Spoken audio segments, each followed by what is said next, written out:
CEO की wife को अभी भी नहीं पता कि मेरा पुनर्जन्म रीबॉर्न हुआ है। बिल्कुल मेरी पिछली लाइफ की तरह वो मुझे डिवोर्स के लिए फोर्स करने के लिए 5 बिलियन ऑफर कर रही है। लेकिन मैं अपनी पिछली लाइफ की तरह मुश्किल खड़ी नहीं करने वाला। इसके बजाय मैंने सीधे चेक लिया और जल्दी से डिवोर्स एग्रीमेंट साइन कर दिया। ऐसा इसलिए क्योंकि मेरी पिछली लाइफ में सिया किंग उस गरीब स्टूडेंट के साथ भागना चाहती थी।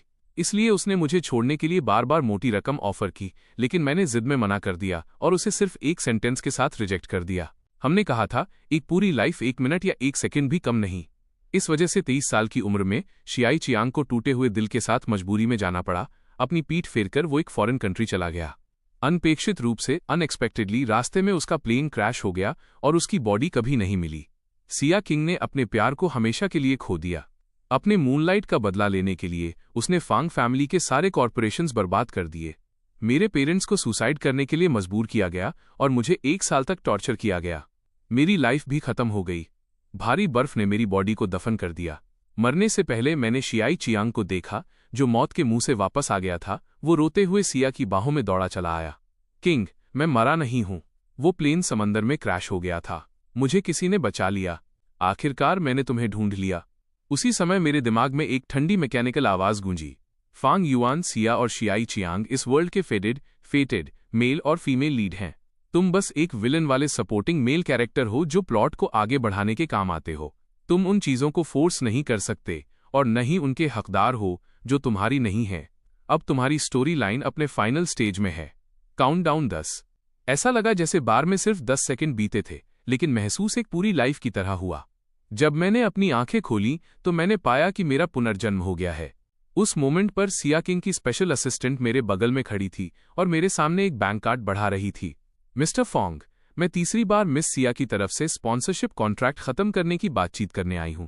इस बार सिया किंग पूरे 5 बिलियन ऑफर कर रही हैं। स्पेशल असिस्टेंट ने अपनी लाइंस खत्म की। उसने मेरा सोच में डूबा हुआ चेहरा देखा और उसे लगा कि मैं फिर से मना कर दूंगा, तो वो अपना सामान पैक करने के लिए झुकी और जाने की तैयारी करने लगी, लेकिन मैंने उसे रोक दिया। मैं एग्री करता हूं। स्पेशल असिस्टेंट की आंखें फटी रह गईं, उसकी नजरों में हैरानी थी। मैंने डिसिप्लिन के साथ एग्रीमेंट साइन किया, बैंक कार्ड लिया और अपनी जेब में रख लिया। स्पेशल असिस्टेंट को विदा करने के बाद मेरे हाथ कांप रहे थे। मैंने जल्दबाजी में अपने पेरेंट्स को फोन किया और उन्हें अब्रॉड में परमानेंट रेजिडेंसी अरेंज करने और हमारी सारी एसेट्स ट्रांसफर करने को कहा। मैं उन्हें लेकर यहां से चले जाना चाहता हूं ताकि इस जगह फिर कभी वापस ना आऊं। मेरे पेरेंट्स दंग रह गए। मैंने बहाना बनाया कि कल रात मैंने एक बुरा सपना देखा था। उसमें कहा गया कि अगर हम इस देश में रहे तो हमारी फैमिली बर्बाद हो जाएगी। वो दोनों मुझे समझा नहीं पाए, तो आखिर में उन्हें मानना पड़ा। फोन काटने के बाद जैसे ही मैंने अपने आंसू पोंछे, सिया किंग जो काफी समय से बाहर थी, दरवाजा धकेलकर अंदर आई। मेरी रोती हुई आंखें देखकर उसके एक्सप्रेशन ठंडे पड़ गए। उसे लगा कि मैंने साइन नहीं किया है। उसने जल्दी से एक्सप्लेन किया, कॉन्ट्रैक्ट तोड़ना मेरी गलती है। 5 बिलियन काफी कॉम्पेंसेशन है। उसने मुझसे पूछा कि मैं और किस बात से डिसैटिस्फाइड हूं। मैं थोड़ा दंग रह गया। तब मुझे एहसास हुआ कि स्पेशल असिस्टेंट ने अभी तक सिया किंग को नहीं बताया था कि मैं कॉन्ट्रैक्ट खत्म करने के लिए मान गया हूं। जैसे ही मैं समझाने वाला था, सिया किंग ने मुझे मौका नहीं दिया और माथे पर बल लाते हुए मुझे खींचकर दरवाजे से बाहर ले गई। कार तेजी से दौड़ी और हॉस्पिटल के बाहर रुकी। मुझे खींचकर इमरजेंसी रूम ले जाया गया, जहां मैंने डॉक्टर को कहते सुना, मिस्टर शिया का किडनी ट्रांसप्लांट ऑपरेशन शुरू होने वाला है। मुझे तब याद आया कि मेरी पिछली लाइफ में शियाई चियांग का वाकई एक कार एक्सीडेंट हुआ था, जिसमें उसकी किडनी फट गई थी और उसकी सर्जरी हुई थी। उस दौरान सिया किंग एक बार भी वापस नहीं आई थी, इसलिए जाहिर है मुझे ये बहुत क्लियरली याद था। लेकिन इसका मुझसे क्या लेना देना? सिया किंग मुझे यहाँ क्यों लाई है? मैं अचानक कांप उठा। क्या ऐसा हो सकता है कि वो मुझे यहाँ इसलिए लाई है क्योंकि वो चाहती है कि मैं शियाई चियांग को किडनी डोनेट करूं? सिया ने मेरी तरफ देखा। उसकी आवाज ठंडी थी। तुम डोनेट नहीं कर रहे हो। मैं कर रही हूं। तुम डोनेट कर रही हो? मैं बहुत सरप्राइज्ड था। सिया किंग ने ऑपरेटिंग रूम में उस कमजोर आदमी की तरफ देखा। एक कार एक्सीडेंट में शियाई चियांग की किडनी फट गई और सिर्फ मेरे टेस्ट रिजल्ट्स ही मैच हुए हैं। भले ही मैंने जाने का फैसला कर लिया था, लेकिन ये सुनकर कि सिया किंग शियाई चियांग के लिए इस हद तक जाएगी, मेरे दिल में दर्द की एक लहर उठी। क्या तुम उससे इतना प्यार करती हो? हाँ, इसीलिए मैं तुम्हें यहाँ लाई हूँ। तुम मेरी नजरों के सामने यहीं रहोगे और इस क्रिटिकल मोमेंट पर शियाई चियांग को नुकसान पहुंचाने जैसा कुछ नहीं करोगे। बोलने के बाद सिया ने बॉडीगार्ड से मुझे पकड़वा लिया, अपने कपड़े बदले और अकेले ऑपरेटिंग रूम में चली गई। रेड लाइट जल गई, सर्जरी शुरू हुई।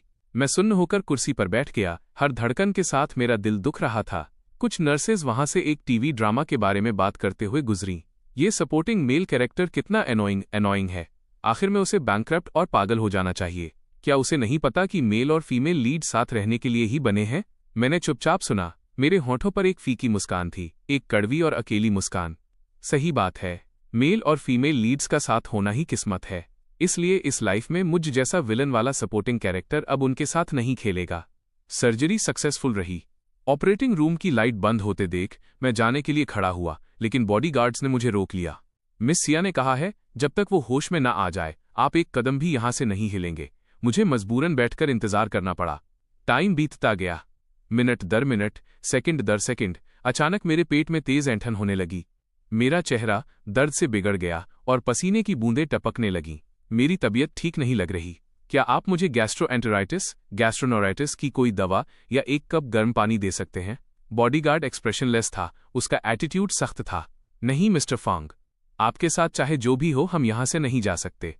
ये मिस सिया का ऑर्डर है।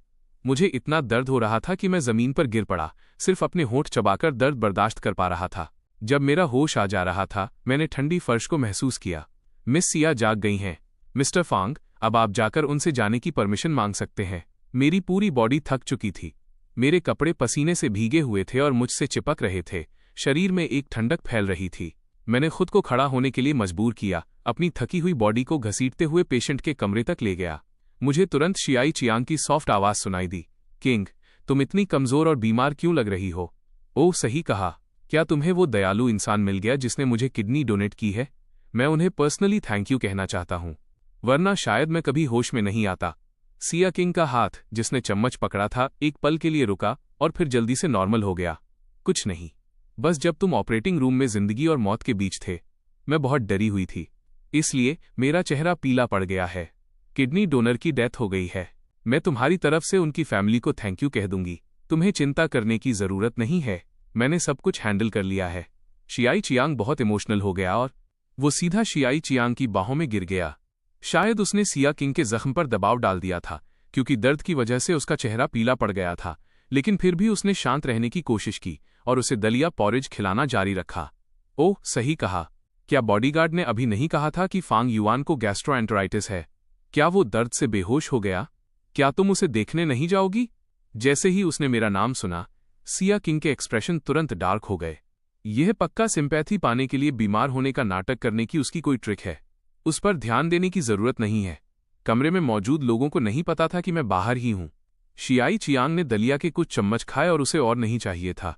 ये दलिया अच्छा नहीं है, ये बहुत फीका है। मुझे याद है हमारी यूनिवर्सिटी के गेट पर एक दलिया की दुकान थी।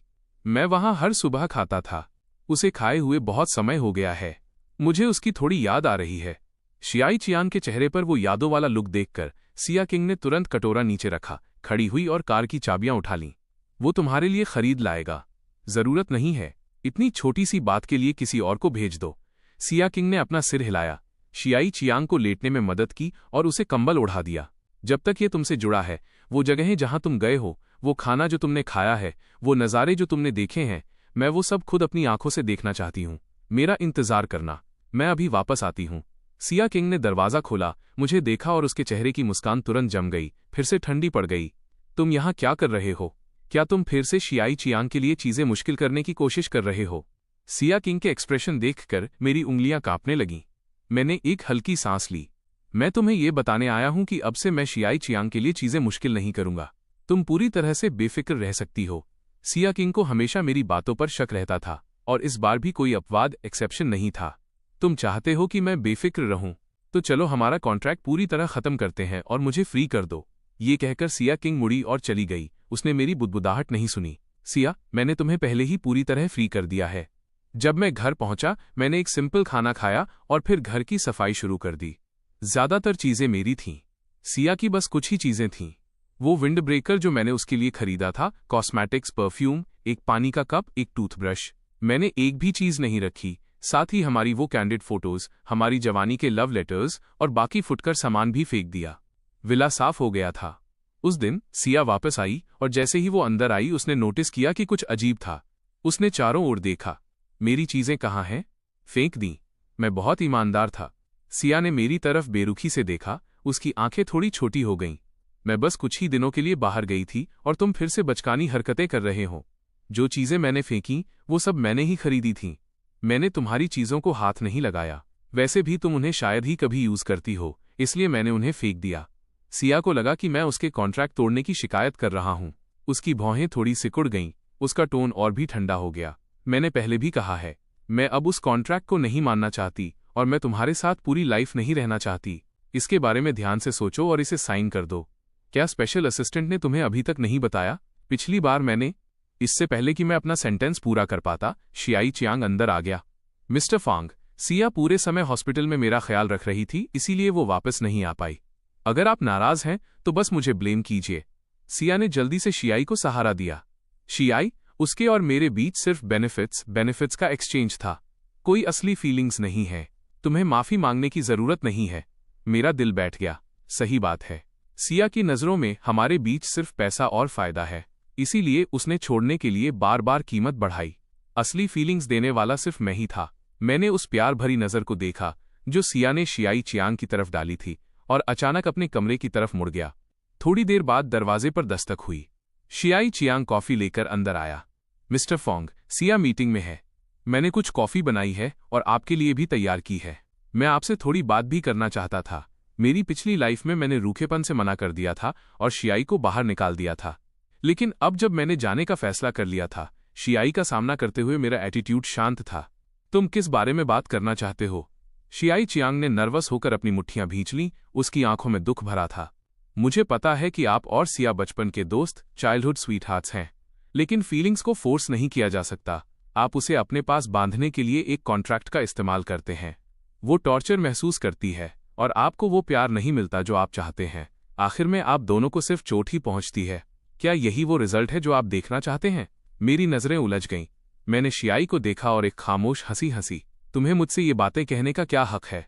मैं भी बस उतना ही गहरा प्यार करता हूं जितना आप। मैं उसे टॉर्चर होते हुए नहीं देखना चाहता। वो आपको पसंद नहीं करती। आपका होना उसे उसके सबसे दर्दनाक सालों की याद दिलाता है।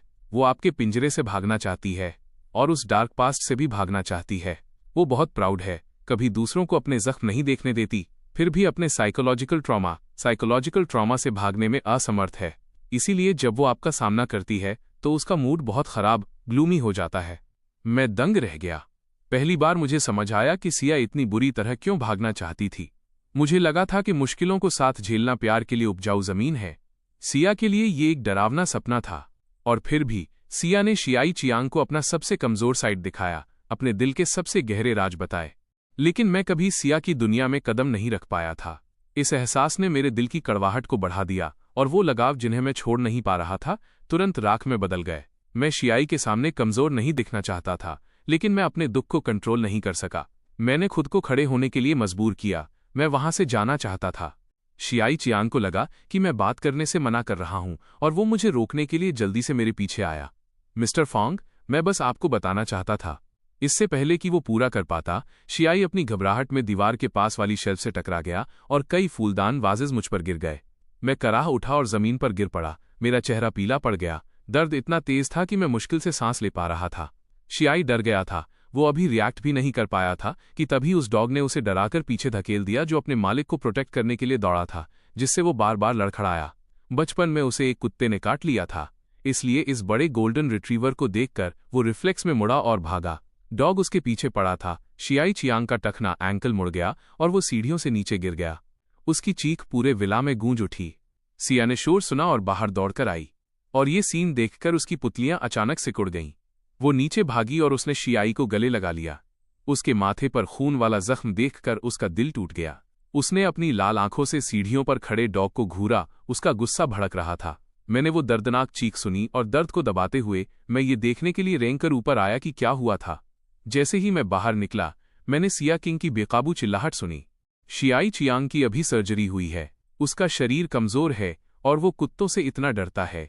तुमने अपने कुत्ते को लोगों को काटने के लिए बाहर क्यों छोड़ा? मैंने कभी उम्मीद नहीं की थी कि चीजें इस तरह बदल जाएंगी। मैं बहुत दर्द में था। मैं सांस नहीं ले पा रहा था। मैं सिर्फ कमजोरी से फुसफुसा सका। पहले वो फूलदान से टकराया था। आर ने उसका पीछा सिर्फ इसलिए किया क्योंकि उसने देखा कि मुझे चोट लगी है। तुम्हें पता है, आर आमतौर पर बहुत शांत रहता है। वो अजनबियों से बहुत डरता है। उसने ये सब सिर्फ इसलिए किया क्योंकि वो मेरे लिए परेशान था। बस करो, मैं अब और ये बेमतलब के बहाने नहीं सुनना चाहती। अगर तुम अपने कुत्ते को कंट्रोल नहीं कर सकते और तुम्हारी वजह से शियाई चियांग को इतनी सीरियस चोट लगी है तो इसे मार डालो ताकि ये दोबारा कोई मुसीबत खड़ी न करे। सिया किंग ने मेरी एक बात नहीं सुनी और सीधे बॉडीगार्ड्स को बुला लिया। उन लंबे चौड़े आदमियों को आर की तरफ बढ़ते देख आर तुरंत अलर्ट हो गया। मेरे शरीर में एक सिहरन दौड़ गई। मैं उसे बचाने के लिए गले लगाना चाहता था, लेकिन बॉडीगार्ड्स ने कोई रहम नहीं दिखाया। उन्होंने मुझे दीवार की तरफ धक्का दिया और कुत्ते को पकड़ने चले गए। आर ने ये देखा, वो पागल सा हो गया और उन पर झपटा। बॉडीगार्ड ने उसे इलेक्ट्रिक बैटन से मारा। उसे तब तक पीटा गया जब तक वो खून से लथपथ नहीं हो गया, लेकिन फिर भी वो मुझे बचाने के लिए पागलों की तरह भौंक रहा था। बॉडीगार्ड ने उसकी टांग पकड़ी और उसे ऊपर उठा लिया। उसने बचने के लिए अपनी पूरी ताकत लगा दी, लेकिन बॉडीगार्ड ने उसे छोड़ दिया और आर दूसरी मंजिल की गैलरी से सीधे पहली मंजिल के मार्बल फ्लोर पर जा गिरा। मेरी पूरी दुनिया उजड़ गई। मैं लड़खड़ाते हुए सीढ़ियों से नीचे उसे गले लगाने भागा, लेकिन मैंने देखा कि उसकी आंखों की चमक धीरे धीरे खत्म हो रही है। उसने आखिरी बार अपना चेहरा मेरे हाथ से रगड़ा और अपनी आंखें मूंद लीं। उस मोमेंट पर मेरा दिल टूटकर बिखर गया। मैंने उसकी ठंडी बॉडी को गले लगाया। मेरी आंखों से आंसू बह रहे थे और मैंने सिया की तरफ देखा। अगर तुम मुझसे नफरत करती हो तो मुझसे करो। तुम इतनी क्रूअल क्यों हो? क्या तुम्हें उसे मौत के घाट उतारना ही था? उसने साफ तौर पर कुछ गलत नहीं किया था, लेकिन सिया किंग का दिल सिर्फ बेहोश शियाई चियांग के लिए धड़क रहा था। उसने मुझे एक ठंडी नज़र से देखा। वो गलत नहीं है क्योंकि ये सब तुम्हारी गलती है। क्या तुम्हें लगता है कि उसने तुम्हारे लिए जान दे दी तो तुम सजा से बच जाओगे? मैं तुम्हें बता दूं, मैं शियाई चियांग की तकलीफ को बेकार नहीं जाने दूंगी। बोलने के बाद सिया ने बॉडीगार्ड्स को बुलाया और कुछ ऑर्डर्स दिए। एम्बुलेंस की आवाज गूंजी। उसे और किसी बात की परवाह नहीं थी और वो शियाई को लेकर चली गई। आर की टूटी हुई टांग मेरी हथेली में झूल रही थी। सिया को जाते हुए देखकर मैं तब तक रोया जब तक मेरी आवाज नहीं बैठ गई। सिया किंग, उस साल जब लेनदारों क्रेडिटर्स ने तुम्हें एक गली में घेर लिया था, तब आर ने ही तुम्हें बचाने के लिए उन लोगों की मार और टॉर्चर सहा था। उसकी एक टांग टूट गई थी, इसीलिए वो अजनबियों से इतना डरने लगा था। जब तुम सबसे ज्यादा अकेली और बेबस थी, वो तुम्हें इतना पसंद करता था। वो दिन रात तुम्हारे पास पहरा देता था, तुम्हारे साथ रहता था, तुम्हारे साथ कितनी लंबी रातें गुजारी और हर दिन तुम्हारे घर आने का इंतजार करता था। तुम इतनी पत्थर दिल कैसे हो सकती हो? जवाब में मुझे सिर्फ बॉडीगार्ड की ठंडी आवाज सुनाई दी। मिस्टर फॉन्ग, मिसेज सिया ने कहा है कि आपने अपने कुत्ते से किसी को कटवाया है, इसलिए आपको अपनी हरकतों पर पछतावे के लिए कोल्ड स्टोरेज रूम में ले जाया जाएगा। बोलने के बाद 3 आदमी मुझे घसीटते हुए ले गए और कोल्ड स्टोरेज में फेंक दिया। मैंने आर की बॉडी को कसकर पकड़ रखा था। मेरी खून जैसी लाल आंखें खाली और सुन्न थीं। ठंड ऐसे अंदर घुस रही थी जैसे मेरी हड्डियों तक पहुंच रही हो। मुझे इतनी ठंड लग रही थी कि मैं पूरा का पूरा कांप रहा था। मेरे शरीर पर ओस जमकर पाला फ्रॉस्ट बन रही थी। मेरी स्किन बर्फ की तरह सफेद पड़ गई थी। टाइम धीरे धीरे बीतता गया। मेरे दिल की धड़कन धीमी हो गई और आखिरकार मैं बेहोश हो गया। पता नहीं कितना वक्त बीत गया। जब मैं जागा तो मैंने खुद को हॉस्पिटल में पाया। डॉक्टर आईवी ड्रिप एडजस्ट कर रहे थे। उनका टोन सीरियस था। आपने खुद को कोल्ड स्टोरेज में क्यों बंद कर लिया था? अगर आप 2 मिनट और बाद मिलते तो आप जमकर मर चुके होते। जमकर मरना शब्द सुनकर वो हड्डियों को कपा देने वाली ठंड फिर से याद आ गई। ऐसा लगा जैसे वो मेरे शरीर से कभी गई ही नहीं थी। मुझे मेरी पिछली लाइफ याद आई। सिया किंग की कार से टकराने और मेरे ऑर्गन्स कुचले जाने के बाद मुझे बर्फ में जिंदा दफन कर दिया गया था और मैं जमकर मर गया था। अब दोबारा शुरू करने पर भी मैं लगभग उसी तरह मरने वाला था। क्या ऐसा हो सकता है कि जब तक मैं सिया से प्यार करता रहूंगा या उसके करीब रहूंगा, मैं मौत के एकदम करीब रहूंगा और खुद के साथ साथ उन सबको भी नीचे खींच लूंगा जिनकी मैं परवाह करता हूं? पिछली लाइफ में मेरे पेरेंट्स का मुझे बचाने के चक्कर में पहाड़ी से गिरना और अब आर का मेरी आंखों के सामने मर जाना याद करके मेरा दिल फिर से दुख उठा। मेरी इंडेक्स फिंगर मेरी हथेली में इतनी गहरी गड़ गई कि खून निकल आया। जब मैं इस दुख में था तभी मेरे पेरेंट्स का फोन आया। फांग युआन, मैंने और तुम्हारे डैड ने देश की सारी एसेट्स अब्रॉड ट्रांसफर कर दी हैं। इमिग्रेशन पेपर्स भी जमा कर दिए गए हैं। अगले हफ्ते तक वो अप्रूव हो जाने चाहिए। हमें जल्द ही रिजल्ट मिल जाएगा। क्या तुम श्योर हो कि तुम बाहर सेटल होना चाहते हो? वो सिया किंग, क्या तुम उसे बहुत पसंद नहीं करते? मैंने अपने ऊपर की सफेद दीवार को खाली नजरों से देखा। मेरी आवाज ठहरे हुए पानी की तरह थी जिसमें एक भी लहर नहीं थी। इस लाइफ में मैं सिया किंग को फिर कभी पसंद नहीं करूंगा। जैसे ही ये शब्द मेरे मुंह से निकले, सिया किंग ने दरवाजा धकेला और अंदर आ गई। उसने मुझे एक कॉम्प्लेक्स एक्सप्रेशन के साथ देखा। जैसे ही मिड एयर में हमारी नजरें मिली, मैं ऐसे पीछे हटा जैसे मुझे बिजली का झटका लगा हो। इतने सालों की जान पहचान में सिया की नज़र में मैं एक थके हुए लट्टू स्पिनिंग टॉप की तरह था, जो 24 घंटे उसके इर्द गिर्द घूमता रहता था। मैंने बेशर्मी से बार बार उससे कहा था कि मैं उसे पसंद करता हूं, उसे प्यार भरी नज़रों से देखता था। इससे उसे सख्त नफरत थी, इसलिए वो पागलों की तरह मुझे दूर भगाना चाहती थी, यहां तक कि वो चाहती थी कि मेरा ये जुनून किसी और की तरफ शिफ्ट हो जाए। लेकिन जब मैंने वाकई कहा कि मैं उससे प्यार नहीं करता और वाकई उसे अवॉइड करना शुरू कर दिया, तो वो उतनी खुश नहीं थी जितना उसने इमेजिन किया था। इसके उलट वो थोड़ी परेशान, वेक्स्ड महसूस कर रही थी। उसे नहीं पता था कि ये फीलिंग कहाँ से आ रही है, न ही वो इसे मेरे सामने दिखाना चाहती थी। इसलिए उसने अपना वही ठंडा और बेरुखा बर्ताव बनाए रखा। तुम अब मुझे पसंद नहीं करते, तो फिर तुमने शियाई चियांग को नुकसान क्यों पहुंचाया? तुम मेरा अटेंशन पाने के लिए बीमार होने का नाटक क्यों करते रहते हो? तुम वो कॉन्ट्रैक्ट साइन क्यों नहीं कर रहे?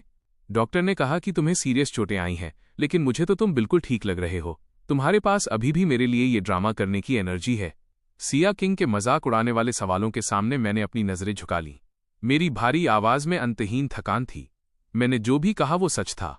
ये सच है कि मैं तुम्हें पसंद नहीं करता, और ये भी सच है कि मैं बीमार हूं। और रही बात उस कॉन्ट्रैक्ट की जिसका तुम सपना देख रही हो, मैंने उसे पहले ही साइन कर दिया है। जैसे ही मैंने बोलना खत्म किया, फांग फैमिली का बटलर अंदर आया। यंग मास्टर, वेडिंग ड्रेस के वो डिजाइन जो आपने पिछले महीने सिया के लिए बनाने को कहे थे, वो तैयार हैं। प्लीज देख लीजिए कि क्या उनमें कोई चेंज करने की जरूरत है। सिया किंग को इतना गुस्सा आया कि वो हंस पड़ी। उसने डिजाइन का वो मोटा बंडल लिया और बटलर की हैरान नजरों के सामने ही मेरे सामने उसके टुकड़े टुकड़े कर दिए। फिर वो मुड़ी और सिर्फ एक सेंटेंस छोड़कर चली गई। अगर तुम्हें नहीं पता कि सच क्या होता है, तो मैं तुम्हें सिखाती हूं। ये वेडिंग ड्रेसेस मुझे इनमें से एक भी पसंद नहीं है। एक तेज आवाज स्लैम के साथ दरवाजा बंद हो गया। बटलर ने बेबसी से मेरी तरफ देखा। यंग मास्टर, मैं बीमार हूं, मैं डिजाइनर से अभी दूसरा सेट भेजने को कहता हूं। मैंने धीरे से अपना सिर हिलाया और बटलर को वापस बुलाया। इसकी जरूरत नहीं है। वो सारे सरप्राइज और गिफ्ट्स जो मैंने पहले सिया के लिए तैयार किए थे, उन सबको कैंसिल कर दो। अब उनकी कोई जरूरत नहीं है। आखिरकार मैं उसकी दुनिया से गायब होने ही वाला हूं। मुझे बस आखिरी एक हफ्ता और बर्दाश्त करना है। उस दोपहर मुझे हॉस्पिटल से डिस्चार्ज कर दिया गया। मैं विन विन डॉग को श्मशान क्रिमेटोरियम ले गया। वो बड़ा कुत्ता जो हमेशा मेरे साथ रहता था, मेरा कहना मानता था, अब बस एक राख का कलश अर्न था। मैं उस कलश को घर ले आया। सोफे पर उसके छोड़े हुए खिलौनों को देखकर काफी देर तक सुन्न होकर घूरता रहा। अनगिनत यादें मेरे दिमाग में उमड़ पड़ीं। कभी वो विन विन था जो खुशी खुशी मेरे लिए वो गिफ्ट्स ढूंढ कर लाता था जो सिया ने फेंक दिए होते थे।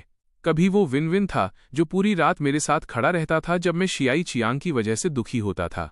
और कभी वो मेरी पिछली लाइफ वाला विन विन था जो 15 साल की उम्र तक जिया और बड़ी शांति से मरा था। उसकी आंखें कितनी सुकून में थीं। मैंने अपनी आंखें बंद कर लीं। आंसू चुपचाप मेरे गालों से फिसल कर फर्श पर गिर गए। लेकिन इस बार विन विन कभी दोबारा आज्ञाकारी बनकर मेरी बाहों में नहीं सिमटेगा और मुझे सांत्वना देने के लिए मेरे हाथ से अपना सिर नहीं रगड़ेगा। कुछ दिनों बाद हमारे सर्कल के 2 दोस्तों की शादी थी। मुझे इनविटेशन मिला। मैंने खुद को संभालने की कोशिश की और पार्टी में जाने के लिए थोड़ा तैयार हुआ। मेरे दोस्तों ने देखा कि मेरी तबीयत ठीक नहीं लग रही है, तो वो मुझे सांत्वना देने आए। फांग युआन सिया किंग आजकल शियाई चियांग को उसके पेरेंट्स की कब्रों पर ले जा रही है और यहां तक कि उसके साथ उसके गांव भी गई है उसके गरीब पेरेंट्स से मिलने। पक्का उस प्रिटी बॉय ने उस पर कोई जादू कर दिया है। इसलिए तुम फिक्र मत करो और दुखी मत हो।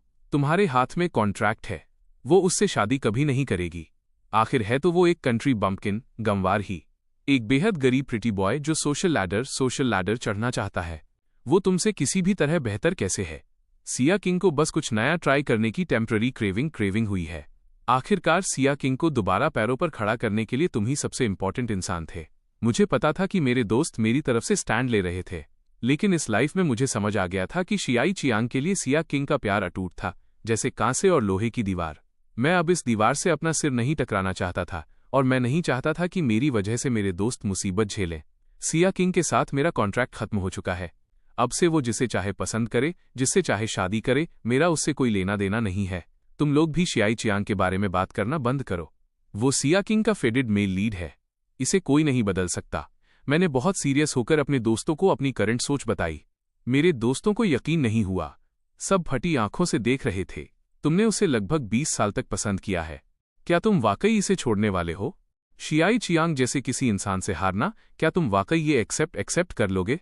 शियाई चियांग बहुत अच्छा है। वो तुम में से किसी से भी 1000 गुना बेहतर है।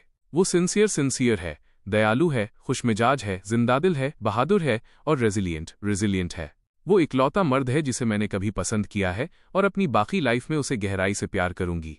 इसके उलट तुम जैसे लोग जो उसकी पीठ पीछे बुराई करते हैं, गटर के चूहों की तरह हैं, घिनौने। पीछे से सिया की बर्फ जैसी ठंडी आवाज आई। आवाज सुनकर मैं मुड़ा और देखा कि उसने धीरे से शियाई चियांग को अपनी बाहों में थाम रखा था, जिसकी आंखें लाल थीं। फिर उसने एक फोन कॉल किया। प्रोजेक्ट डिपार्टमेंट को तुरंत इन्फॉर्म करो। गू फैमिली, शेन फैमिली, फॉन्ग फैमिली और शॉन्ग फैमिली के साथ सारे प्रोजेक्ट कोलैबोरेशंस खत्म कर दो। ये सुनकर सबके एक्सप्रेशन बदल गए। सब उसे हैरानी से देखने लगे। हमने कुछ नहीं कहा। सिर्फ एक शियाई चियांग के लिए इतने सारे बिजनेस कोलैबोरेशंस को रिजेक्ट करना, क्या वाकई इसके लिए इतना बड़ा इशू बनाने की जरूरत है? सिया ने नफरत भरी आंखों से ऊपर देखा। उसका टोन बहुत ज्यादा ठंडा था। हाँ, शियाई चियांग मेरी बॉटम लाइन है। जो भी उसे छूने की हिम्मत करेगा, उसे इसकी कीमत चुकानी होगी। उसकी नजरें चारों तरफ घूमी और आखिर में मुझ पर आकर टिकीं, जो पूरी तरह धमकी से भरी थीं। मुझे पता था कि वो बस मुझे वार्निंग देने के लिए इनका उदाहरण दे रही है। मैंने अपने दांत भींचे, अपने दोस्तों की तरफ से बोलना चाहता था, क्या तुम्हें वाकई ये करना होगा? सिया की आवाज डरा देने वाली ठंडी थी। जो कोई भी शियाई चियांग की बदनामी करेगा, उसका अंजाम अच्छा नहीं होगा। पिछली लाइफ जीने के बाद मुझे पता था कि सिया किंग सच कह रही थी। मैं अब उसका सामना आमने सामने नहीं कर सकता था। मैं अपने दोस्तों को लेकर वहां से चला गया। जल्द ही शादी की सेरेमनी शुरू हुई। हालांकि कुछ दूरी थी, लेकिन मुझे सिया और शियाई की हर हरकत देखने के लिए बस अगली टेबल की तरफ देखना था। वो टी सेट को साफ करती और शियाई के सामने रख देती। वो उसे खाना परोसती, उसके लिए झींगे श्रिम्प छीलती, उसकी तरफ से ड्रिंक्स खुद पीती। सिर्फ शियाई चियांग के साथ होते वक्त ही सिया अपना वो सख्त चेहरा छोड़ती थी और इतनी कोमल, नाजुक, पेशेंट और थॉटफुल बन जाती थी। जिस दिल को मैं 10 साल में नहीं गरमा सका, वो शियाई चियांग के सामने कोमलता में पिघल गया। जब मैं ख्यालों में खोया था, शादी अपने फाइनल पार्ट पर पहुंची। Bouquet toss. शियाई चियांग ने बस एडमिरेशन के साथ दुल्हन के बुके को देखा और सिया तुरंत उसे भीड़ में खींच ले गई। मैं अपनी सीट पर चुपचाप बैठा रहा, ये देखते हुए कि कैसे सिया ने अपनी फुर्ती का इस्तेमाल करके दर्जनों हाथों के बीच से वो वेडिंग बुके झपट लिया। फूल मिलने के बाद उसने अपने कपड़े ठीक किए और पूरी गंभीरता के साथ उन्हें शियाई चियांग को प्रेजेंट किया। वहां कोई रिंग नहीं थी, ये कोई प्रपोजल नहीं था, लेकिन मुझे पता था कि सिया बस अपने एक्शन से शियाई और वहां मौजूद सभी गेस्ट्स को ये डिक्लेयर कर रही थी कि उसने, सिया किंग ने तय कर लिया है कि इस लाइफ में शियाई चियांग के अलावा वो किसी और से शादी नहीं करेगी। एक पल में पूरे हॉल की नजरें एक साथ मेरी तरफ मुड़ गईं। उन नजरों का सामना करते हुए जिनमें दया, हमदर्दी और मजाक भरा था, मैंने अपना हाथ उठाया और तालियां बजानी शुरू की। मैं ईमानदारी से उम्मीद कर रहा था कि सिया को वो मिल जाए जो वो चाहती थी। इस तरह मैं बहुत दूर जा पाऊंगा और एक शांत लाइफ जी पाऊंगा। शादी खत्म होने के बाद मैं घर जाने ही वाला था कि नीचे मेरी मुलाकात सिया से हो गई। जैसे ही हमारी नजरें मिली, मैंने तुरंत अपनी नजरें फेर लीं और रास्ता बदलकर निकलने की कोशिश की, लेकिन उसने मुझे स्पॉन्सरशिप कॉन्ट्रैक्ट खत्म करने के बारे में आवाज दी। क्या तुमने अभी भी इसके बारे में नहीं सोचा, या तुम इसकी कीमत से डिससैटिस्फाइड हो? तुम्हें कितना पैसा चाहिए? तुम सीधे बोल सकते हो। बार बार मैंने उसे खुद को एक्सप्लेन करने की इच्छा खो दी थी। मैंने अपना सिर झुका लिया। मेरा टोन शांत था, जिसमें कोई इमोशन नहीं था। मैं भी तुमसे पूछना चाहता हूं, तुम्हारी नज़र में क्या मैं और मेरी 10 साल से ज्यादा की फीलिंग्स ऐसी चीज हैं जिन्हें इस पैसे से पूरी तरह खारिज डिसमिस किया जा सकता है? अगर मैं तुम्हारे पैसे ले लूं, तो क्या तुम और मैं इस लाइफ में एक क्लियर लाइन खींच लेंगे और हमें फिर कभी एक दूसरे को नहीं देखना पड़ेगा? क्या ये सही है? उन शब्दों ने सिया को खामोश कर दिया।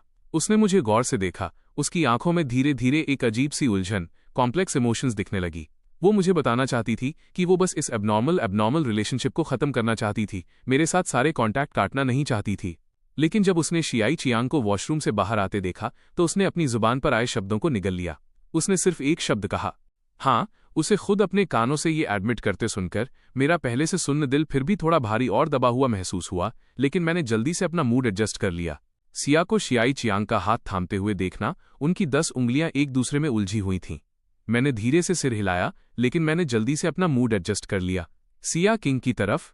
सिया का हाथ, उनकी 10 उंगलियां एक दूसरे में उलझी हुई थीं। मैंने धीरे से सिर हिलाया। मैं समझ गया। फिक्र मत करो, मैं वैसा ही करूंगा जैसा तुम चाहती हो। 5 दिनों में तुम्हें वो सब मिल जाएगा जो तुम चाहती हो। 5 दिन? क्या 5 दिन? सिया किंग ने भौहें सिकोड़ी और मुझसे पूछने ही वाली थी कि मैं मुड़कर जा चुका था। शियाई चियांग को ये कहते सुनकर कि उसे भूख लगी है, उसने जल्दी से मेरी बातों को दिमाग से निकाल दिया। घर लौटने के बाद मैंने अपने नाम की आखिरी एसेट्स का भी हिसाब कर दिया। गेम फिगर्स, विला, स्पोर्ट्स कारें, मैंने सब कैश के लिए बेच दिया। उस रात मूसलाधार बारिश हो रही थी। मैं अपना सामान पैक कर रहा था कि तभी अचानक दरवाजे पर पागलों की तरह दस्तक हुई। मैंने दरवाजा खोला तो देखा कि भीगा हुआ शियाई चियांग मेरे सामने घुटनों के बल बैठा रो रहा है। भाई फांग, सिया किंग आज बेहोश हो गई और उसे इमरजेंसी रूम ले जाया गया।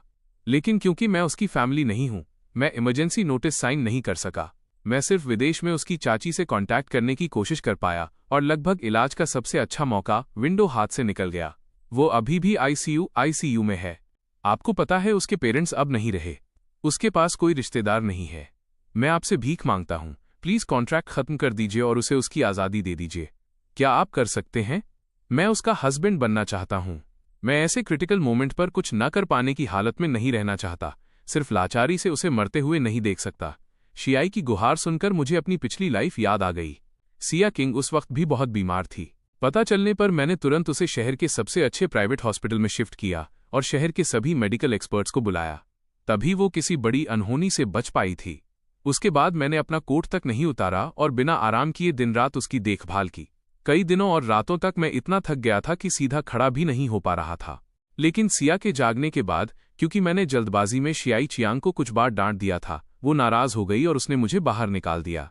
इसलिए इस बार मैं मुसीबत मोल लेने नहीं गया।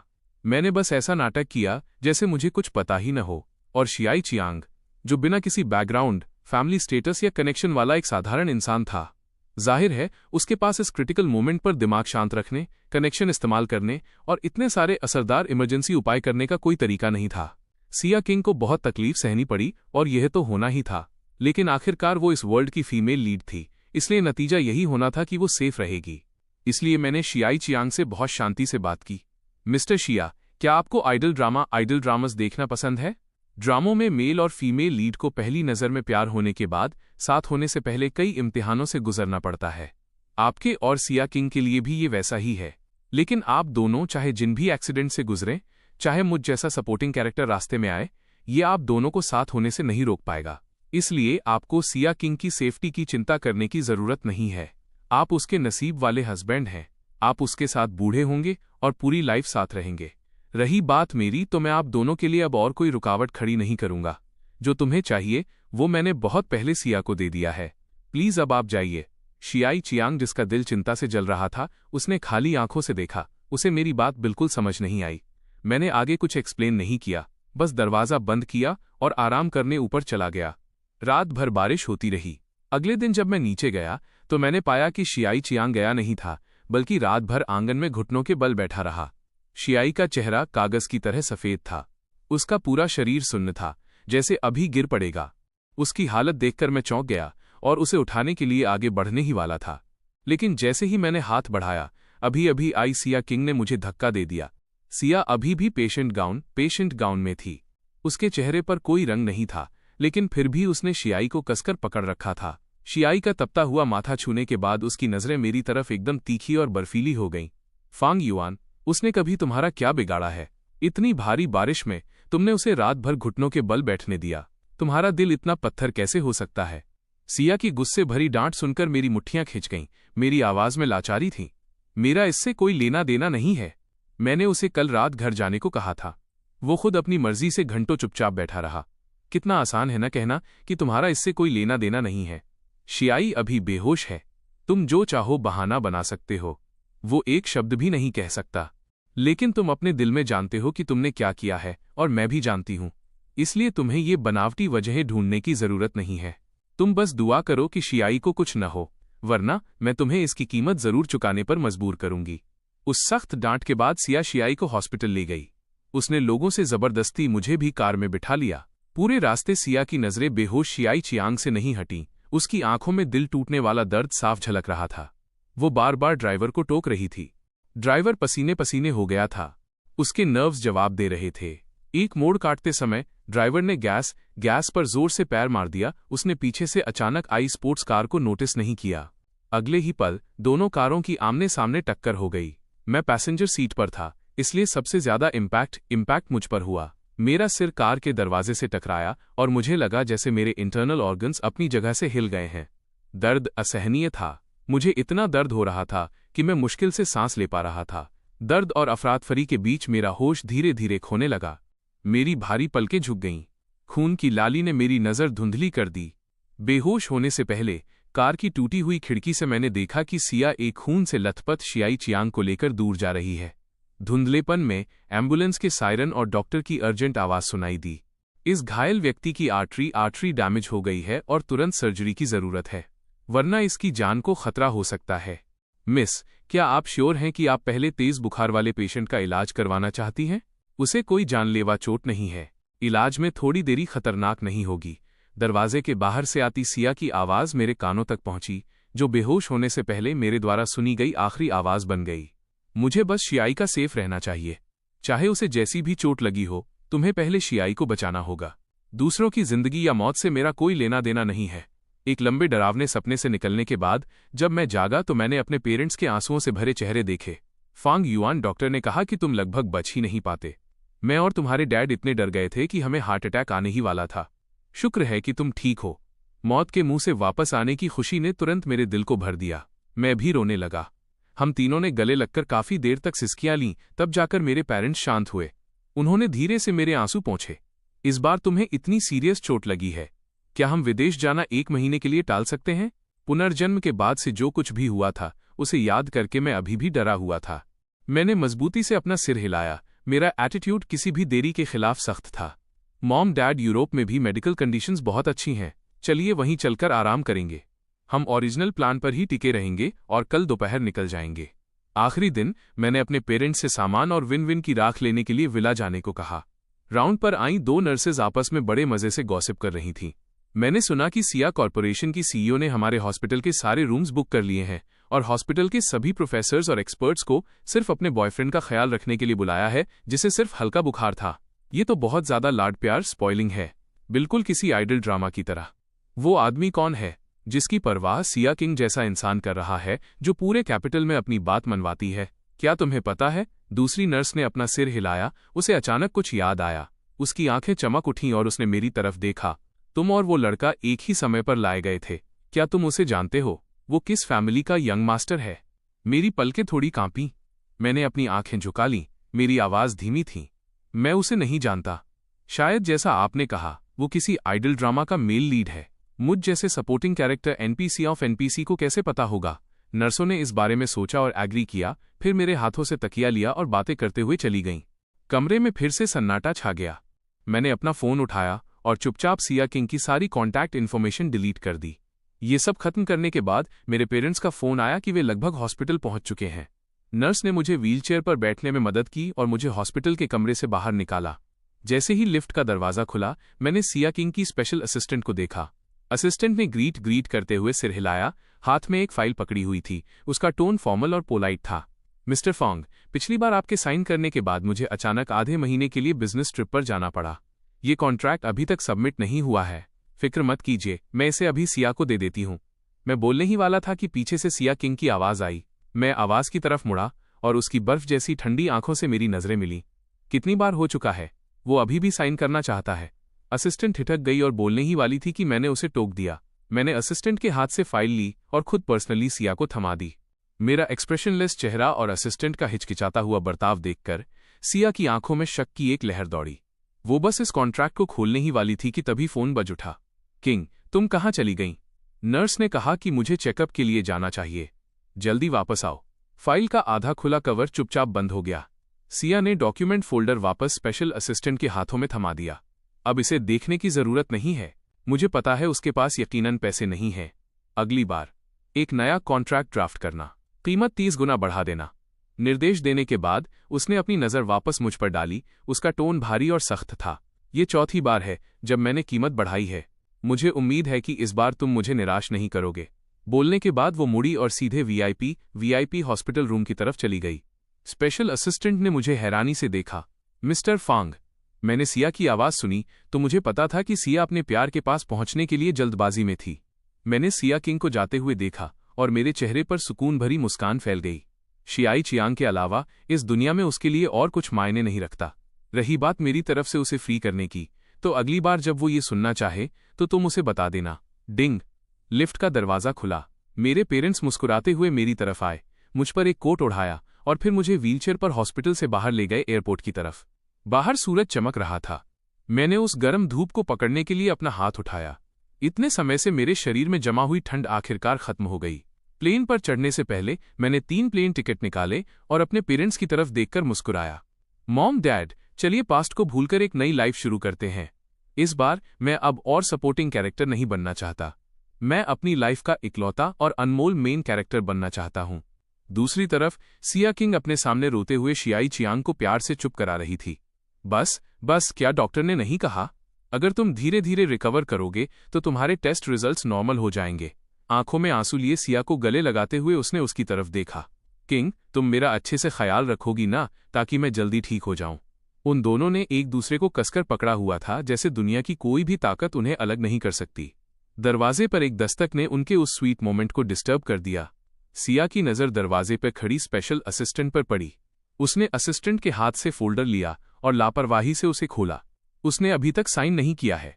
तुम मुझे ये क्यों दे रही हो? सिया ने आखिरी पेज पलटा और नीचे जाने पहचाने सिग्नेचर देखकर सुन्न रह गई। किंग, क्या हुआ?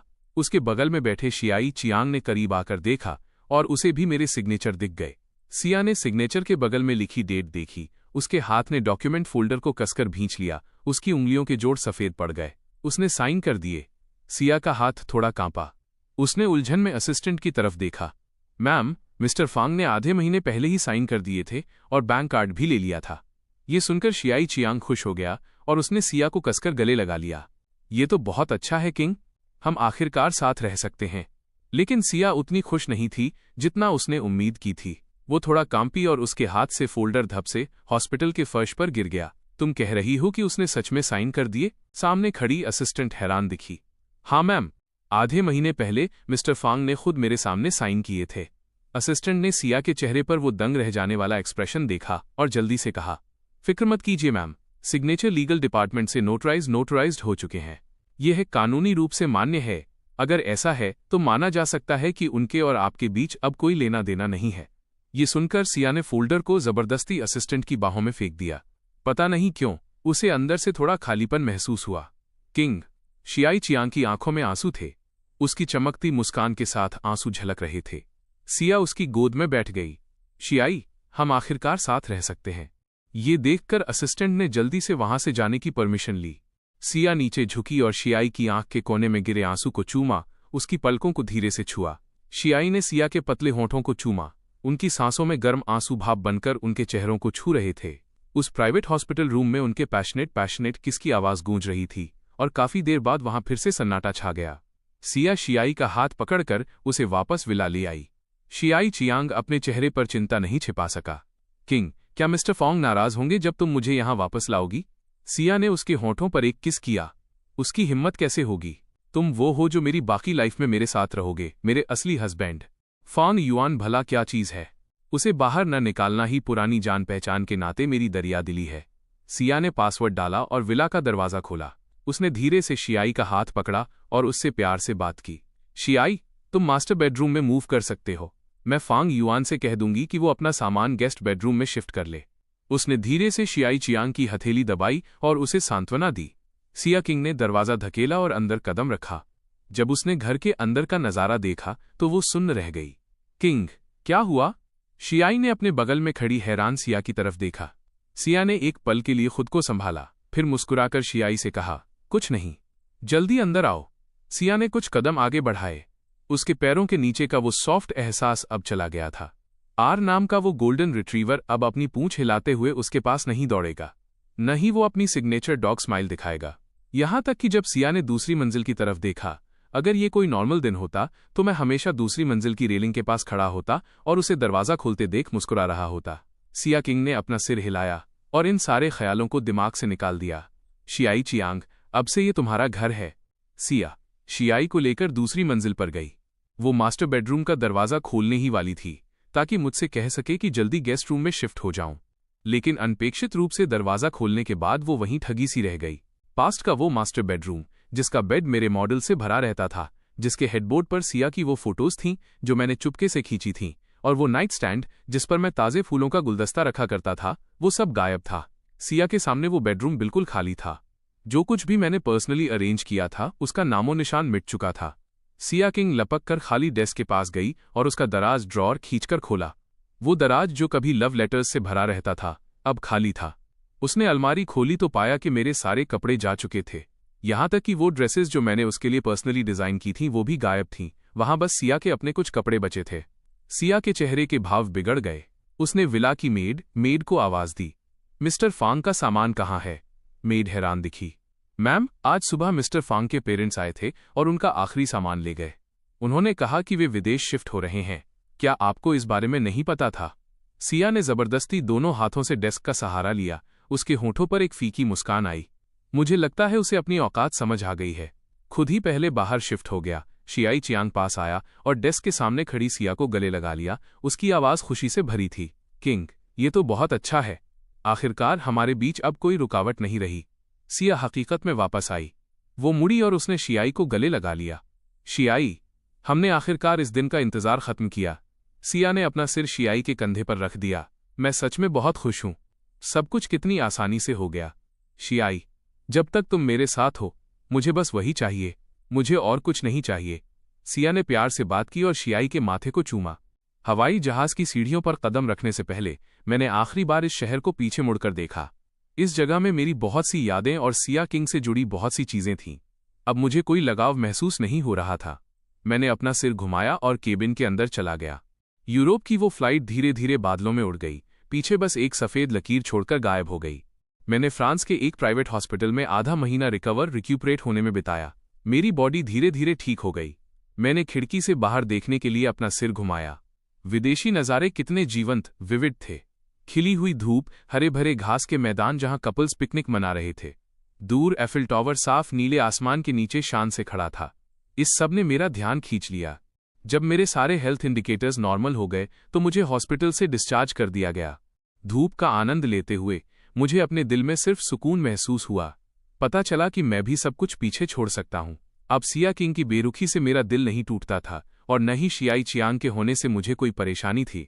इस पल में मैं एक बिल्कुल नया इंसान था, अपनी लाइफ का खुद मालिक। सेन नदी, सेन रिवर के किनारे फांग फैमिली के विला में लौटकर मैंने अपनी पूरी एनर्जी यूरोप ट्रिप प्लान करने में लगा दी। कुछ दिनों बाद काउबॉय हैट और ब्लू एंड व्हाइट हुडी पहने मैं रोम की सड़कों पर दिखा। मैं प्राचीन रोमन कोलोसियम के खंडहरों के सामने खड़ा था, वीनस के मंदिर के अवशेषों को देख रहा था और तारीफ में आहें भर रहा था।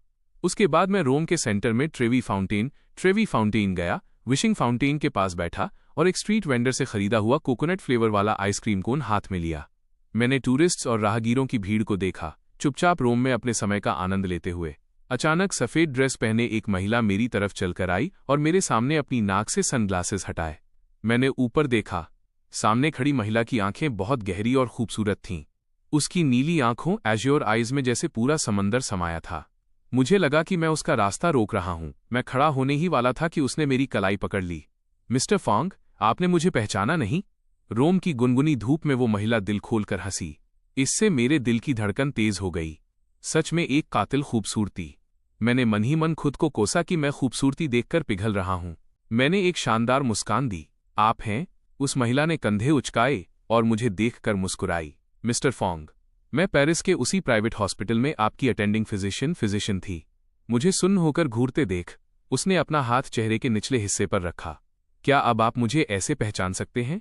सामने खड़ी महिला का चेहरा और उस प्राइवेट हॉस्पिटल के बड़े सफेद मास्क वाले डॉक्टर का चेहरा धीरे धीरे मैच हो गया। मुझे अचानक एहसास हुआ, I am so sorry doctor Lin, बिना मास्क के मैं आपको पहचान नहीं पाया। लिन काइवेई मुझे देखकर मुस्कुराई। मिस्टर फॉन्ग, अगर आप वाकई माफी मांगना चाहते हैं तो क्या मैं आपको मेरे साथ रोम की सड़कों पर टहलने की तकलीफ दे सकती हूं? बदतमीजी पहले मेरी तरफ से हुई थी, इसलिए मैंने सिर हिलाया और लिन काइवेई के साथ रोम की गलियों में निकल पड़ा। डॉक्टर लिन, क्या आप भी रोम में वैकेशन पर हैं? लिन काइवेई ने सिर हिलाया। मिस्टर फांग के डिस्चार्ज होने के बाद हॉस्पिटल ने मुझे छुट्टियां दी। मैंने सोचा यूरोप घूम लेती हूं। कितना इत्तेफाक है कि आपसे मुलाकात हो गई। रोम की सड़कों पर धूप में लिन काइवेई की वो चमकती मुस्कान बहुत शानदार लग रही थी। मैं उसकी मुस्कान देखकर इतना मंत्रमुग्ध था कि मेरा सिर चकराने लगा। मैंने जल्दी से कहा, आप बहुत फॉर्मल हो रही हैं डॉक्टर लिन, बस मुझे फांग युआन कहिए। लिन काइवेई ने भी वैसे ही जवाब दिया, तो फांग युआन, तुम मुझे बस लिन काइवेई कह सकते हो। रोम का आसमान नीलम जेड की तरह साफ था। हम दोनों टहलते हुए ट्रिनिटा डे मोंटी चर्च पहुंचे और पत्थर की सीढ़ियों पर साथ बैठकर ठंडी हवा का लुत्फ लेने लगे। लिन काइवेई ने अचानक पूछा, फांग युआन, क्या तुम मुझे बता सकते हो कि तुम यूरोप क्यों आए? मेरी खामोशी देखकर लिन काइवेई ने माफी मांगते हुए जल्दी से हाथ हिलाए। फांग युआन, मेरा मतलब तुम्हारी प्राइवेट लाइफ में तांग झांक करना नहीं था। मैं बस ये जानना चाहती थी कि तुम इतनी सीरियसली घायल थे, फिर भी तुमने चीन से पेरिस आकर इलाज जारी रखने की जिद क्यों की? लिन काइवेई एक पल के लिए रुकी। मुझे एक बार हॉस्पिटल की तरफ से एक एकेडमिक कॉन्फ्रेंस अटेंड करने के लिए चीन भेजा गया था। चीन के मेडिकल स्टैंडर्ड्स फ्रांस से कम नहीं हैं। वहां तुम्हारी चोटें लाइलाज नहीं थीं। मैंने लिन काइवेई को टोकते हुए कहा, क्योंकि मेरे देश में मेरे साथ कुछ बहुत भयानक चीजें हुई थीं। मैं मौत के कगार पर था और मेरी फैमिली लगभग बर्बाद हो गई थी। लिन काइवेई के चेहरे पर माफी के भाव थे। आई एम सॉरी, मुझे इन चीजों के बारे में नहीं पता था। मैंने लिन काइवेई की तरफ देखा। उसकी आंखें नीलम जेड की तरह साफ थीं। कोई बात नहीं, बहुत सी चीजें अब पास्ट बन चुकी हैं। जब तक आप उन्हें पीछे छोड़कर एक नई लाइफ को अपनाते हैं, सब ठीक है। मैं सुकून के साथ मुस्कुराया। वो मुस्कान लिन काइवेई की आंखों में झलक रही थी। एक हल्की हवा का झोंका पास से गुजरा। लिन काइवेई अपने दिल में एक हलचल महसूस किए बिना नहीं रह सकी। उसने अपनी घबराहट छुपाने के लिए जल्दी से सिर झुका लिया। फांग युआन, लिन काइवेई ने अपना हाथ मेरी तरफ बढ़ाया। मैं अपना पिछला इन्विटेशन वापस लेना चाहती हूँ। मैं तुम्हें सिर्फ अपने साथ रोम की सड़कों पर टहलने के लिए इनवाइट नहीं करना चाहती। अगर पॉसिबल हो तो क्या मैं तुम्हें ये पूरी वेकेशन मेरे साथ बिताने के लिए इनवाइट कर सकती हूँ? मेरा दिल धड़क उठा। मैंने लिन काइवेई के हाथ पर अपना हाथ रखा। मिस लिन का इन्विटेशन पाकर मैं बहुत सम्मानित महसूस कर रहा हूँ। लिन काइवेई मुस्कुराई। मैं पास में एक बेहतरीन कॉफी शॉप जानती हूँ। हम दोनों साथ में कॉफी शॉप के अंदर चले गए। पियानो की मधुर आवाज मेरे कानों में गूंज रही थी। मैं दुकान में टंगी पेंटिंग्स की तारीफ करने के लिए रुका। बहुत इम्प्रेस्ड महसूस कर रहा था। ये रोम की सबसे पुरानी कॉफी शॉप है। मशहूर इटालियन मूर्तिकार, लेखक और यहाँ तक कि म्यूजिशियंस यहाँ के रेगुलर्स हैं। लिन काइवेई ने पास खड़े होकर बड़े ध्यान से समझाया। हम दोनों एक के बाद एक बैठ गए। टेल कोट पहने वेटर ने इंग्लिश में हमारा ऑर्डर लिया। मैंने एक कप ब्लैक टी ऑर्डर की। लिन काइवेई ने एक लाटे और एक क्रोइसेंट ऑर्डर किया। मैं चुपचाप दुकान की सजावट देख रहा था। लिन काइवेई ने गेहूं की खुशबू वाला वो क्रोइसेंट मेरी तरफ बढ़ाया। ट्राई करो। लिन काइवेई मुझे देखकर धीरे से मुस्कुराई। मैंने उस कुरकुरे और परतदार क्रोइसेंट का एक टुकड़ा खाया। उसका रिच और बटर वाला फ्लेवर मेरे टेस्ट बड्स में घुल गया। धीरे धीरे चबाते हुए एक हल्की खट्टे फल सिट्रस की खुशबू मेरे मुंह में भर गई। ये बहुत टेस्टी है। मैंने हाथ का क्रोइसेंट नीचे रखा, अपना सिर झुकाया, लेकिन बड़े बड़े आंसू टेबल पर गिरते रहे। लिन काइवेई एक पल के लिए घबरा गई। वो खड़ी हुई और मेरे पास आई, धीरे से मुझे गले लगा लिया। फांग युआन, क्या हुआ? लिन काइवेई ने धीरे से मुझे सांत्वना दी और मेरी पीठ थपथपाई। मेरा एक कुत्ता था जिसका नाम रोंग आर था। मैंने अपनी सिसकियां रोकने की कोशिश की, लेकिन आंसू फिर भी बह रहे थे। उसे पीटा गया था और वो सीरियसली घायल था। मुझे बचाने के चक्कर में वो गलती से दूसरी मंजिल से गिर गया। लिन काइवेई ने धीरे से मेरा सिर अपने कंधे पर रख लिया, मेरे आंसुओं से उसकी शर्ट भीगने दी। जब मैं अपने देश में था, हर बार जब मैं घर क्रोइसेंट लाता था, आर अपना सिर मेरी गोद में रख देता था और फटी आंखों से मुझे क्रोइसेंट खाते हुए देखता था। मैं अचानक हंस पड़ा। क्या आपको पता है, उसकी लार कभी कभी मेरी पैंट का एक बड़ा हिस्सा भिगो देती थी? लिन काइवेई ने धीरे से मेरी पीठ थपथपाई, बड़ी कोमलता से मुझे सांत्वना दी। मैं एक कुत्ते को खोने का दर्द समझती हूँ और मेरे पास तुम्हें सब कुछ भुला देने की कोई वजह नहीं है, लेकिन लिन काइवेई की कोमल आवाज में जैसे कोई जादुई क्वालिटी थी।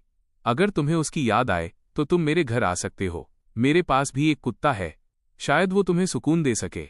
मैंने जल्दी से अपने आंसू पोंछे। सच में? थैंक यू लिन। लिन धीरे से मेरे सामने घुटनों के बल बैठी। उसकी नीली आंखें एक शांत समंदर की तरह थीं। ये सच है, वो एक बर्नीज माउंटेन डॉग है जिसका नाम डोडो है। जब मैंने डोडो नाम सुना तो मैं अपनी हंसी नहीं रोक पाया। किसने सोचा होगा कि डॉक्टर लिन, जो इतनी कोल्ड और नोबल देवी जैसी दिखती हैं, वो घर पर हर दिन डोडो डोडो पुकारती होंगी। लिन काइवेई की उंगलियों ने मेरी आंख के कोने से आंसू पोंछे। उसकी आंखों में लहरें सी चमक रही थीं। क्या तुम्हें पता है कि विशिंग फाउंटेन के पास मैंने तुम्हें अचानक क्यों बुलाया? मैंने बार बार अपना सिर हिलाया। लिन काइवेई मुझे देखकर धीरे से मुस्कुराई। तुमने एक हुडी और सैंडल पहने हुए थे। तुम्हारी नजर मुझ पर बिल्कुल नहीं थी। तुम बस सड़क पर राहगीरों को देख रहे थे। लिन काइवेई की आंखों में मुस्कान और गहरी हो गई। मैंने सोचा, ये इंसान किसी ब्लैक एंड व्हाइट मूवी के स्टार जैसा हैंडसम है जिससे नजर हटाना नामुमकिन था। इसलिए मैं तुम्हारी तरफ बढ़ी और तुम्हें पहचान लिया। ये मेरा स्वार्थ भी था कि मैं तुम्हें अपने साथ रोम टहलाने के लिए इनवाइट करना चाहती थी, लेकिन फिर मैं और लालची हो गई। मैंने उम्मीद की कि तुम पूरी यूरोप वेकेशन में मेरे साथ रह सको। लिन काइवेई का खूबसूरत चेहरा करीब आता गया और मेरा दिमाग सुन्न हो गया। मेरे गाल पर एक ठंडी सी फीलिंग हुई। लिन काइवेई के होठों ने मेरे दाहिने गाल को धीरे से छुआ। एक छोटा सा स्पर्श और फिर वो दूर हो गई। सॉरी, लिन काइवेई थोड़ा माफी मांगते हुए मुस्कुराई, लेकिन कम से कम अब तुम रो तो नहीं रहे हो। शहर के सबसे बड़े अम्यूजमेंट पार्क में सिया किंग ने शियाई का हाथ पकड़ रखा था और बेबसी से उसकी तरफ देख रही थी। किंग, शियाई चहक उठा और सामने टूरिस्ट के साथ फोटो खिंचवा रहे मैस्कॉट की तरफ इशारा किया। सिया किंग ने उसे प्यार से देखा और मुस्कुराई और उसे मस्कट के साथ फोटो खिंचवाने के लिए खुद को खींचने दिया। किंग, जल्दी देखो। शियाई ने इंस्टेंट फोटो उसके चेहरे के सामने रखी, एक्साइटमेंट में उसे दिखा रहा था। सिया किंग सुन्न रह गई। उसके दिमाग में एक दूसरे इंसान की इमेज धीरे धीरे सामने खड़े शियाई चियांग के साथ ओवरलैप होने लगी। कॉन्ट्रैक्ट साइन करने के ठीक बाद सिया किंग को मेरे साथ अम्यूजमेंट पार्क में डेट पर जाना पड़ा था। मैं एक्साइटमेंट में उसे खींचकर ले गया था। पार्क के मस्कट्स के साथ फोटो खिंचवा रहा था। मैंने खुशी खुशी उसे वो इंस्टेंट फोटो दिखाई थी, लेकिन उसने उसे जमीन पर पटक दिया था। फांग युआन, मुझे नहीं पता तुम इतने बचकाने क्यों हो। सिया किंग ने सिर्फ वो एक ठंडा सेंटेंस कहा था और वहां से चली गई थी, लेकिन बाद में उसने वही फोटो एक फ्रेम में लगी हुई देखी थी। मैंने उसका हाथ पकड़ रखा था और मैं बहुत जोर से मुस्कुरा रहा था। तभी उसे पता चला था कि उसके जाने के बाद मैं जमीन पर बैठा था और मैंने धूल भरी उस फोटो को बड़ी सावधानी से उठाया था, उसे किसी गहने की तरह संजोया था और हमेशा के लिए संभाल कर रखा था। सिया किंग का दिल अचानक दुख उठा। उसके बगल में खड़े शियाई चियांग ने उसके चेहरे के भाव बदलते देखे और जल्दी से उसे गले लगा लिया। किंग, क्या हुआ? सिया तब अपनी यादों से बाहर आई। उसने जल्दी से अपने सामने खड़े आदमी को दिलासा दिया। शियाई, मैं ठीक हूं, बस थोड़ी गर्मी है। यह देखकर कि सिया ठीक है, शियाई ने एक शरारती मुस्कान दी और दूर एक हॉन्टेड हाउस की तरफ इशारा किया जिसका नाम हॉन्टेड मेंशन था। किंग, क्या चैलेंज ट्राई करना चाहती हो?